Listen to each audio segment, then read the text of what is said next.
Hey, it's Mitchell. Right now I am in Ha Nam, Vietnam. The Canon EOS R was announced yesterday, or at least for me here in Vietnam yesterday. And with the announcement of the EOS R, there are kind of a variety of questions, which I think it's now worth discussing now that we have the full frame camera from Canon, Nikon, as well as Sony. So I wrote down some notes here on my Mi Pad 4, and let's just kind of jump into this. So first, with the announcement of the EOS R, along with the announcement of the Nikon Z6 and Z7, we kind of have a stage set, or the stage has been set, I should say, for how these big camera manufacturers are going to move into the mirrorless realm. And first I want to talk about the strategy, or what appears to be the brand strategy from Sony.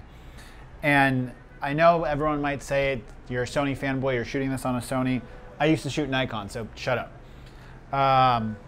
So Sony's been using their one camera body system and then dividing that up into their different camera lines since the announcement of the original A7. And they use this for a variety of reasons, but one of them does reduce overall manufacturing costs because of their ability to go ahead and produce a lot of one camera body or a lot of one part, and economies of scale, essentially. And the bodies themselves, now the second point is that the bodies themselves that Sony are bringing to market, on the spec sheet at least, are incredible with the specs that they have and kind of the out-of-the-box capability that these cameras exhibit. Now, the handling, battery life, weatherproof of these cameras is obviously something that is, for good reason, called into question, but these are camera bodies that they could oftentimes be selling at a much higher cost than what they currently have. The A7S Mark II is a great example of that because of its high ISO performance for both still and video. It kind of challenged, at least for festival photographers and for people that do a lot of low light stuff, it kind of challenged what Canon and Nikon had on the market in regards to low light capability. Sony's also shown that they are willing to release cameras to market that have flaws, right? The overheating problem in the A6000 line of cameras and the battery life, right, are flaws that are there, and Sony is kind of overlooks in regards to just push more cameras out to the market. And the next thing is they don't seem to worry about cannibalizing their sales of their cinema cameras or any of the other cameras in their line, for that matter, with releasing a product that could make other products obsolete or less appealing to creators. And then finally, it seems like Sony is more worried about placing a big emphasis on their camera body development and less on their lens selection. The fact that Sony doesn't really have much in the way of APS-C glass, and the fact that they have just recently released a 24-105 f4 and a few other things, but Sony has been what seems to be placing more emphasis on body development. Okay, next, let's talk about Nikon. With mirrorless cameras, Nikon has taken a page from Sony. They are using one camera body and delineating their camera bodies with the specs and features that those camera bodies have. And because they're using one body, we could see Nikon bringing camera bodies with more specialization to market. And what I mean by that is just like how Nikon made the D700 back in the day with a D3 sensor that had incredible low light capability, great autofocus, and it was kind of like a low light photographer's camera, we could see a similar strategy like that from Nikon. And Nikon has a history of releasing just reiterative camera bodies like the Nikon D3, the D and the D3X and the D3S, all in a short span of time. And so this makes me hopeful, at least for Nikon, making a video-centric, low megapixel, full-frame mirrorless camera, because I would love to see more competition and possibly return to Nikon. Nikon's also placed a big emphasis not only in this for marketing sense, but in regards to kind of R&D for making really rugged mirrorless cameras that are weatherproof, dustproof, and etc. And the next point is that Nikon is taking less chances than the competition in regards to ergonomics. So Canon had their new touch sensitive control thing on the back of their camera. Nikon has essentially lifted most of the controls off of the back of the D850 and placed it onto their new mirrorless cameras. They've also added a touch interface to their menu system, but their menu system is pretty much unchanged, which is great if you shoot Nikon. More important than any of these things, though, is that Nikon is willing to throw the kitchen sink at these camera bodies in order to kind of almost imitate what Sony did with putting a camera on the market that has a lot of capability, that has a lot of different features, and is trying to tick as many boxes as possible. Hold on a second. I gotta change my exposure because the sun's setting.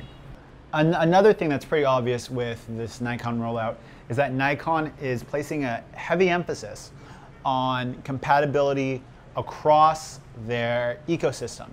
And what I mean by that is Nikon has made lens adapters for their current bodies.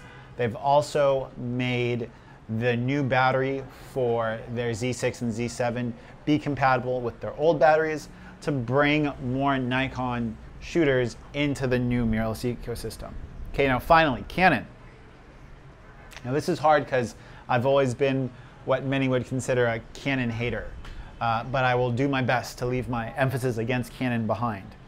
Now Canon has always kind of prioritized reliability and bringing cameras to market that are not half-baked, or at least that's been their excuse when they were bringing the 5D Mark IV to market with the motion JPEG video. They said it was so that you could pull frames out of the video of higher quality.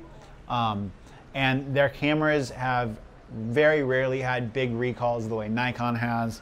And so reliability has always been like a big thing with Canon. And we can see that in their mirrorless camera, right? We can see that it's going to have a cropped 4K. There's going to be a variety of features and stuff held back in the name of giving us a more dependable camera.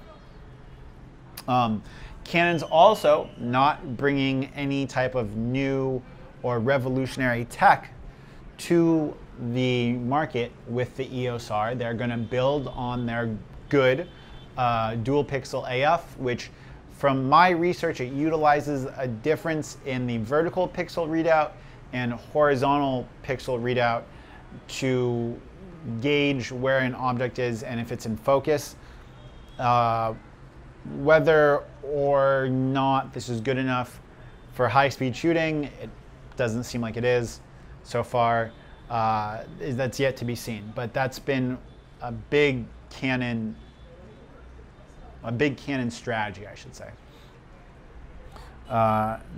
Next, Canon is making some serious strides in regards to giving us added features along with the new added lens mount, right? With the R or the RF mount.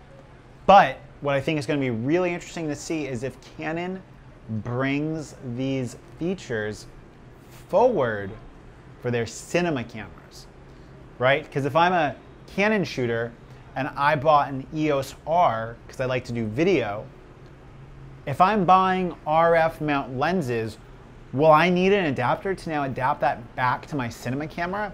And I just see this being a bit, I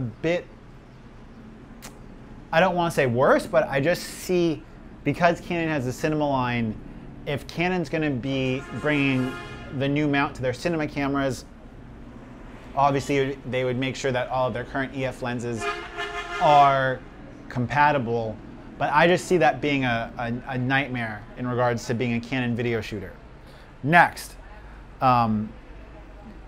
what's really evident with this camera is that Canon is worried about cannibalizing the sales of their other lines of cameras, and because of that, they are willing to go ahead and hamstring or limit the capability of their mirrorless cameras. And what I mean by that is the new Canon R doesn't do 4K full frame when all the other cameras in its price segment do.